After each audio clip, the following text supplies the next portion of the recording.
He didn't bark orders. He didn't chase headlines. He didn't stand on podiums, raise fists, or wear the crown. But when Chelsea rose, Marvin Hinton held the ground beneath their feet. While Osgood dazzled, while Harris roared, while Cook and Hudson stole the front pages, Hinton stayed behind, watching everything, fixing everything. He was the reason the shape never broke, the reason others looked brave, the reason silence felt safe. No one called him a legend, no one built him a statue. But when the trophies came, he was there. When the finals were won, he was there. Not forgotten because he failed. Forgotten because he never asked to be remembered. And maybe that's why his name matters even more now. Nearly 400 appearances, 13 years, League Cup, FA Cup, Cup Winners' Cup, and not one moment where he let the line fall. He was the one who held everything and let others shine. Subscribe, not for fame, but for the ones who made glory possible and never asked for thanks. Before the medals, before the FA Cup replays and roaring crowds, Marvin Hinton walked the quiet pavements of South Norwood, where no one thought legends could grow. Born on a cold February day in 1940, he was a South London boy with nothing flashy to his name. No fame, no hype, just calm eyes and a feel for the game that didn't need explaining. He went to Ashburton School, kept his head down, kept his rhythm, and when the scouts came calling, he did something that already spoke to his character. He joined Charlton Athletic in 1957. Not to be seen, to learn, to build, and that's exactly what he did. Fullback, wing half, inside forward. Wherever they placed him, he listened, adjusted, and played with intelligence most didn't notice. Until 1961, when an injury to Gordon Jago opened a space at centre half, and Hinton never looked back. By the time he was 22, he had locked in 131 league appearances for Charlton, scored 2 goals, and earned 3 caps for England's under-23 team. He didn't look like a rising star, but every manager who saw him understood. This was a player you could trust. No flash, just total football understanding. The type who holds the line when others chase shadows. In the summer of 1963, Chelsea were rebuilding. Tommy Docherty had a vision, a side built not just on flair, but on steel, precision, and quiet intelligence. So he turned to Marvin Hinton. Signed from Charlton for £30,000, Hinton arrived at Stamford Bridge without noise, without fuss, just like he played. He made his debut on 12th October 1963 in a 3-1 win over Ipswich Town. And from the first whistle, he didn't play like a newcomer.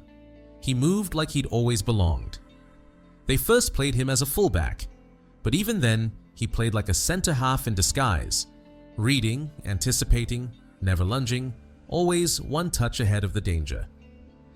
And around him, the team was forming. Peter Bonetti behind him, Ron Chopper Harris beside him, Eddie McCready surging from the left, and further forward, names like Tambling, Cook, Hudson, Osgood. They were young, talented, and fearless. But every orchestra needs timing, every fire needs control. Hinton became the balance in the middle of the storm. Marvin Hinton wasn't just part of the team, he was the spine they built around. By the time the 1964-65 season kicked off, Marvin Hinton wasn't settling in anymore. He was central to Chelsea's spine, in front of Bonetti, beside Harris, linked with McCready. Hinton wasn't just filling space. He was defining how a backline should think. In 1965, the plan started paying off. Chelsea tasted their first real silverware. Chelsea reached 2 FA Cup finals, took on Europe, and Hinton played his part not with noise, but with total, invisible control. That League Cup final was 2-legged. 0-0 away, 3-2 home win over Leicester City, aggregate 3-2 over the next 5 seasons. While attackers rotated and headlines shifted, Hinton's place stayed the same. Quiet, constant, impossible to ignore for anyone who truly watched. He became part of the most balanced unit in the league. And under Dave Sexton, Chelsea's backline evolved again, introducing one of the earliest zonal systems in English football. Others chased strikers. Hinton tracked space, and space listened to him. And though his name rarely made the back page, Marvin Hinton played over 200 league matches in that stretch alone. Not as backup, but as the foundation everyone else relied on. He wasn't trying to be seen, he was trying to win. And most of the time, he did. The spotlight never stopped to thank him, but the silver he helped win still glints in Chelsea's cabinet. In 1967, he played through the long road to Wembley. Every round, every challenge, steady as ever. But when the final came, Tottenham took it. A 2-1 loss, and Hinton left the pitch with nothing but silence and a medal no one cared about.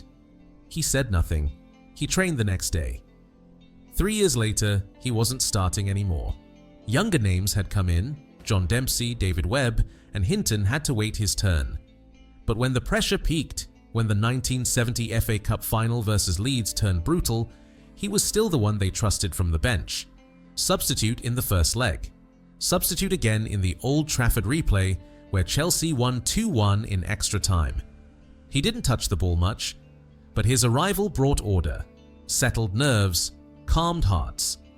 The following season, 1970-71, Chelsea went to Europe.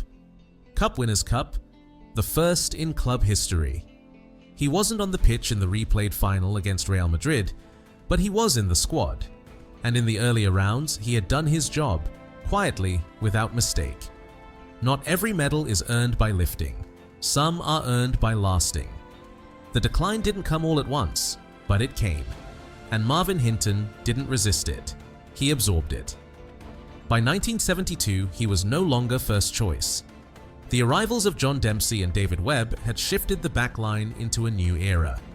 Stronger, younger, louder, but Hinton didn't leave.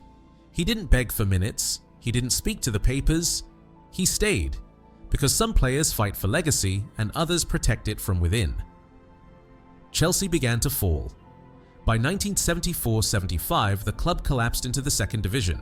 Finances crumbled, the dressing room changed, the old edge was gone, and still, he stayed.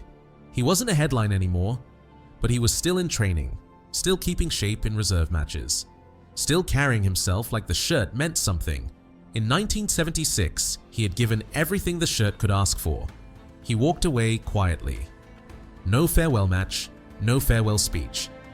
Because when you've given everything and never asked for thanks, you don't need applause when it ends. You just leave with your name intact. In 1966, England stood on the edge of immortality. Alf Ramsey named a 40-man provisional squad for what would become the most famous summer in English football history. Marvin Hinton was on that list. He had the form, he had the intelligence, he had the respect of coaches across the league, but he didn't have the personality they wanted. He wasn't loud, he wasn't known. When Ramsey named the final 22, Hinton's name wasn't there. He watched the World Cup the same way the rest of the country did. From the outside. No cap, no call, not even a question. Others with less consistency were picked. Others with shorter club resumes got their shot. He wasn't dropped. He was forgotten before the page turned. And he never complained. Not in 66, not after, not once. There are no interviews, no bitter quotes, just the silence of a man who knew that not all defenders get chosen, especially the ones who never ask to be seen. And so, Marvin Hinton remains one of the most reliable English defenders never to play for his country. Not because he wasn't good enough, but because greatness without noise is easy to overlook. When Marvin Hinton left Chelsea in 1976, he could have walked away completely. After 13 years at the highest level, after trophies, finals, and years of silence, no one would have blamed him. But he wasn't finished. Because for men like him, football isn't a job. It's the rhythm of life. He played for Barnet, lower leagues, smaller crowds, but the same discipline, the same intelligence. And then in 1980, at age 40, he walked into Horsham Football Club and kept going. He made his debut on the 16th of August 1980, became a regular, then eventually moved into coaching as assistant manager. One Horsham supporter remembered, he was still a great player at 40 and a really nice guy.